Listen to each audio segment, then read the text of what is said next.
دوستو شیطان ہر وقت اس کام میں لگا ہوا ہے کہ وہ کس طریقے سے انسانیت کو گمراہ کرے، اور کیونکہ اسے جہنم میں جانا ہے، یہ بات یقینی ہے، اس کو اس کی فکر نہیں ہے کہ اسے جہنم میں جانا ہے، بلکہ اس کو اس سے زیادہ فکر اس چیز کی ہے کہ وہ کتنے زیادہ لوگوں کو اپنے ساتھ جہنم میں لے جا سکتا ہے۔ وہ اپنے کام میں اتنی زیادہ محنت سے لگا ہوا ہے، اور اس کے لیے وہ بہت ساری چالیں چلتا ہے اور بہت سارے حربے اپناتا ہے۔ ان تمام چالوں میں اس کی ایک بہت بڑی چال ہے، اور اس کی وہ بہت بڑی چال یہ ہے کہ ہم یہ سوچنے لگتے ہیں کہ اب بہت دیر ہو گئی ہے۔ دوستو ہم اور آپ سب جانتے ہیں کہ ہم سب سے گناہ ہوتے ہیں۔ اللہ تعالیٰ نے انسان کو پرفیکٹ نہیں بنایا، انسان غلطیوں کا ایک پتلا ہے۔ جب انسان کی پیدائش ہوئی اور سب سے پہلے انسان حضرت آدم علیہ السلام جو ہم تمام لوگوں کے والد ہیں، ان سے بھی جنت میں رہتے ہوئے غلطی ہو گئی، شیطان کے بہکاوے میں آ کر۔ شیطان نے اپنا کام وہیں سے شروع کر دیا تھا، اور ہم سے بھی غلطی ہو جاتی ہے کیونکہ ہم انہی کی اولاد ہیں، نہ چاہتے ہوئے بھی ہو جاتی ہیں۔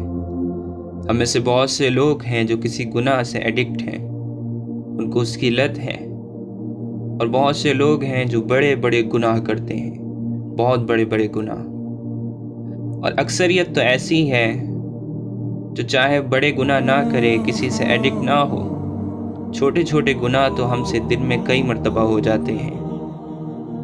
ہمیں کہیں نہیں دیکھنا تھا، ہم دیکھ لیتے ہیں، کوئی بات نہیں بولنی تھی، ہم بول دیتے ہیں، ہم اپنی زبان پر قابو نہیں رکھ پاتے۔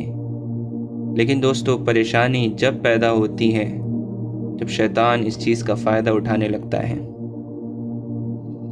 شیطان ہمارے دل میں یہ وسوسہ ڈال دیتا ہے کہ اب تو تم نے بہت سارے گناہ کر لیے ہیں، اب تو تم نے اتنے بڑے بڑے گناہ کر لیے ہیں کہ اب کوئی موقع نہیں ہے اللہ کے پاس لوٹنے کا، اس سے معافی مانگنے کا، تم اس کے لائق ہی نہیں ہو۔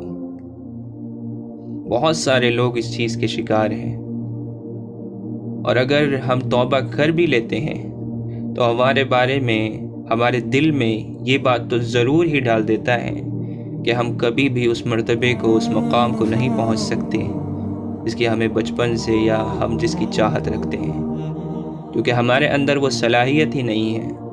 وہ کہتا ہے کہ تم سے تو یہ گناہ بھی نہیں چھوٹتے، تم کیسے اس مرتبے کو پہنچ سکتے ہو جس کی تم چاہت رکھتے ہو؟ اور پھر ہم اس کے لیے کوشش کرنا ہی چھوڑ دیتے ہیں۔ ہم جتنا کرتے ہیں اتنے میں ہی خوش رہتے ہیں، فرض نمازوں میں ہی خوش رہتے ہیں، اور کبھی کبھی وہ بھی چھوڑ دیتے ہیں۔ اور دوستو ایسا کرتے کرتے جب ہم اپنی سب سے بری حالت میں ہوتے ہیں، جب ہم مایوس ہو کر بیٹھے ہوئے ہوتے ہیں، تب وہ ہمارے پاس آتا ہے اور ہم سے کہتا ہے کہ تم سے نہیں ہو پائے گا، تم یہ نہیں کر سکتے، اور ہم پھر اس کی اس بات پر یقین کر لیتے ہیں، اور ہم اپنے آپ سے کہتے ہیں کہ مجھ سے یہ سب نہیں ہو پا رہا ہے، میں جیسا ہوں ویسے ہی ٹھیک ہوں۔ یہ وہ لمحہ ہوتا ہے جب شیطان ہم سے جیت جاتا ہے اور ہم ہار جاتے ہیں۔ وہ جنگ جو حضرت آدم علیہ السلام کے وقت سے شروع ہو گئی تھی، وہ جنگ ایک بار پھر شیطان جیت جاتا ہے۔ لیکن دوستو اس وقت ہم یہ نہیں سوچتے کہ اللہ سبحانہ و تعالی نے ہمیں بنایا ہی اس طرح سے ہے۔ اللہ تعالی نے تو فرشتوں کو بھی بنایا ہے، ان سے تو کبھی گناہ نہیں ہوتے، لیکن اللہ تعالی نے ہمیں اس طرح سے بنایا ہے کہ ہم سے گناہ ہوتے ہی ہیں۔ یہ اللہ تعالی کی قدر ہے، اس کی تقدیر ہے جو اس نے ہمارے لیے لکھ دی ہے۔ جب اللہ تعالی انسان کو بنانے کا اعلان کرتا ہے تو فرشتے بھی یہی کہتے ہیں کہ تو ایک ایسی مخلوق بنا رہا ہے جو زمین میں فساد پھیلائے گی، جو خون بہائے گی۔ اللہ تعالی نے اس وقت کہا تھا کہ میں وہ جانتا ہوں جو تم نہیں جانتے۔ اگر اسے ایسے انسان چاہیے ہوتے، ایسی مخلوق چاہیے ہوتی جو کبھی گناہ ہی نہیں کرتی، جو ہر وقت اللہ کو یاد کرتی رہتی، ہر وقت اللہ کے حکم کو مانتی رہتی اور اس سے ایک بھی نافرمانی نہیں ہوتی، تو ایسی مخلوق تو اللہ کے پاس موجود ہے، اور اتنی تعداد میں موجود ہے کہ ہم اس کا اندازہ بھی نہیں لگا سکتے۔ فرشتوں کی تعداد پوری کائنات میں پھیلی ہوئی ہے۔ پورا یونیورس میں کوئی 4 انگل کی برابر بھی ایسی جگہ نہیں ہے جہاں فرشتہ کوئی سجدہ نہ کر رہا ہو۔ پورا آسمان ان کی تعداد سے چرچرا رہا ہے، لیکن اللہ نے پھر بھی انسان کو بنایا، ایک ایسی مخلوق بنائی جو گناہ کرتی ہے، اللہ کی نافرمانی کرتی ہے۔ اللہ تعالی نے ہمیں بنایا ہی اسی طرح سے ہے۔ وہ مخلوق جو گناہ بھی کر سکتی ہے وہ انسان ہے، ہمیں کسی فرشتے کی طرح نہیں بنایا، ہم دوسری ہر مخلوق سے الگ ہیں۔ لیکن دوستو، اس کا یہ مطلب نہیں ہے کہ اللہ تعالیٰ کو نعوذ باللہ گناہ پسند ہے، اس کا یہ مطلب ہم نہیں لے سکتے، اور اگر ہم اس کا یہ مطلب لے کر گناہ کرنے میں لگ جاتے ہیں تو یہ ہماری بیوقوفی ہوگی۔ اللہ تعالیٰ نے ایک ایسی مخلوق بنائی جو گناہ کر سکتی ہے، وہ اس لیے کہ اللہ تعالیٰ کو توبہ پسند ہے۔ اس کو یہ پسند ہے کہ وہ اپنے مخلوق کو، اپنے بندوں کو معاف کرے، ان کی غلطیوں کو معاف کرے، اور یہ تبھی ہو پائے گا جب مخلوق گناہ کرے گی۔ تو اس کا سیدھا سیدھا مطلب یہ ہے کہ ہم ایسی مخلوق ہیں جس سے گناہ ہوں گے، نہ چاہتے ہوئے بھی گناہ ہو جائیں گے، اور اللہ تعالیٰ نے ہمیں ایسا اس لیے بنایا تاکہ ہم اس کے سامنے اپنی عاجزی کا اظہار کریں، اور اس کے سامنے اپنے گناہ گار ہونے کا، اپنے امپرفیکٹ ہونے کا اظہار کریں، اس کے سامنے روئیں، گڑ گڑائیں اور اپنے گناہوں سے توبہ کریں، تاکہ وہ ہمیں معاف کر سکے، تاکہ وہ اپنی رحمت کا ظہور ہمارے اوپر کر سکے، تاکہ وہ اپنے غفار اور معاف کرنے والی صفت کا ظہور ہمارے اوپر کر سکے۔ کیونکہ اللہ تعالیٰ کی بہت ساری صفات ہیں، اور اس میں سے ایک صفت اللہ تعالیٰ کی یہ بھی ہے کہ وہ رؤوف ہے، وہ ودود ہے، محبت کرنے والا ہے، اور غفار ہے، معاف کرنے والا ہے۔ فرشتے جب کوئی گناہ ہی نہیں کرتے ہیں تو اللہ تعالیٰ سے معافی کس چیز کی مانگیں؟ اللہ تعالیٰ ان کو کس چیز پر معاف کریں؟ تو اللہ تعالیٰ نے اپنی اس صفت کے ظہور کے لیے انسان کو بنایا کہ اس سے غلطی ہوگی تو پھر وہ اللہ سے معافی مانگے گا، تو اللہ تعالیٰ اپنی غفار والی صفت سے تمام بندوں کو معاف کر دے گا۔ وہ غفور ہے، غفار ہے۔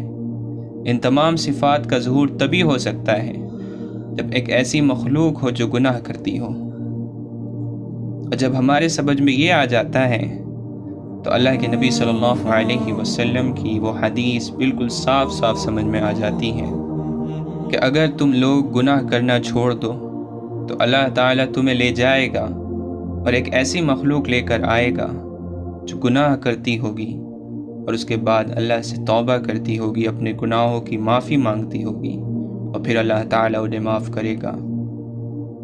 تو دوستو، اس کا سیدھا سیدھا مطلب یہ ہے کہ مقصد گناہ کروانا نہیں ہے، مقصد اپنی اس صفت کا ظہور ہے جو معاف کرنے سے تعلق رکھتی ہے۔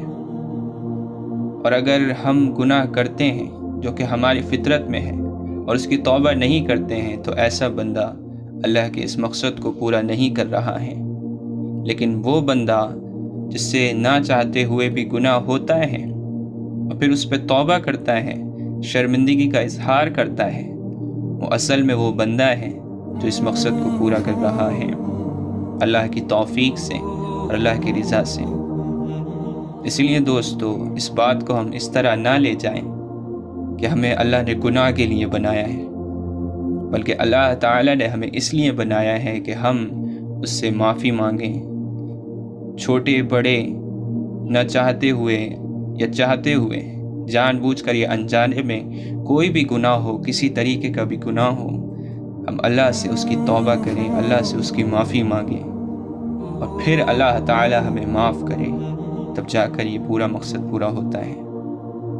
اس لیے دوستو، اگر ہم سے کتنے بڑے بھی گناہ ہو گئے ہیں، ہم کتنے ہی گناہوں میں ڈوبے ہوئے ہیں، لیکن ہم کبھی بھی یہ امید نہ چھوڑیں کہ ہم اللہ کی طرف لوٹ سکتے ہیں۔ ہم جیسے ہیں اس سے کہیں گنا بہتر بن سکتے ہیں۔ ہماری ماضی کی زندگی ہمارے مستقبل کو طے نہیں کرتی ہے۔ ہم اللہ سے توبہ کریں گے، اور اللہ تعالیٰ کو ایسے ہی بندے پسند ہیں، اور کامیاب انسان وہ ہے جو اپنے گناہوں پر شرمندہ ہو اور اللہ سے معافی مانگے۔ اور جب تک ہم یہ کام پورا کر رہے ہیں، ہم اللہ کے محبوب بندے ہیں۔ شیطان کو کسی بہکاوے کی، کسی چال کی اجازت نہ دیجیے۔ اپنے آپ کو مضبوط کیجیے، پورے اخلاص کے ساتھ کوشش کیجیے۔ اس کے باوجود کوئی گناہ ہو جاتا ہے تو توبہ کیجیے، اور کبھی بھی مایوس ہو کر نہ بیٹھیے۔ اللہ تعالیٰ سے دعا ہے کہ وہ ہم سب کو اس سب باتوں پر عمل کی توفیق عطا فرمائے۔